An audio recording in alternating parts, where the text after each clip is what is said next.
Delikado ang ginawa ni Junmar Fajardo sa Game 5. Inabisuhan na pala ng doktor na magpahinga. Aabot pa ba mga idol sa Game 7 ang series sa PBA Finals? Tyler Bay naniniwalang kaya pang maipanalo in a row ang laban sa serye. Eto na mga idol, do or die na nga ang magiging laban ng Magnolia sa Game 6 kontra sa San Miguel Beermen. Ngayong 3-2 na ang standing sa series. 1 win away na lang para sa koponan ng San Miguel Beermen at muli na naman nilang mayayakap ang tropeyo at itatanghal bilang champion sa 48th season ng PBA. Sa tingin mo mga idol, aabot pa ba sa Game 7 ang laban? Despite mga idol na natalo ang Magnolia sa Game 5 sa score na 108-98 matapos ang laban at makamove on, hindi nga daw mga idol nabibigla si Tyler Bay sa nangyari sa kanilang koponan. Naniniwala siya mga idol na kaya pa nilang maihagod ang laban.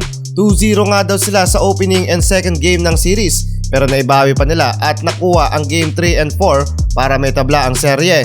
No pressure daw mga idol at kailangan lang daw nilang gawin yung ginawa nila noong magkakasunod silang nanalo at hindi rin daw niya nararamdaman na nasa bingit na sila ng bangin o pagkatalo sa finals. Pero kita pa rin natin mga idol ang frustration sa mukha ng batang import ng Magnolia.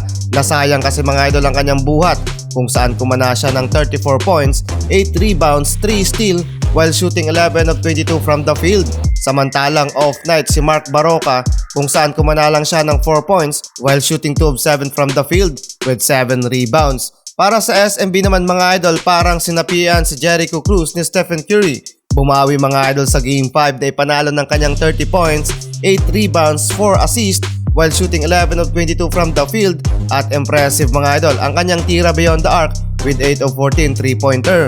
Samantalang humataw din mga idol sa game si Benny Boatwright, second to the leading scorer mga idol kung saan kumamada siya ng 21 points, 6 rebounds and 4 assists while shooting 6 of 14 from the field.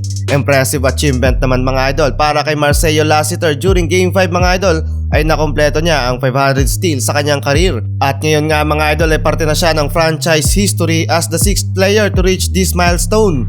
Delikado naman mga idol ang ginawa ni Junmar Fajardo sa final series ng PBA.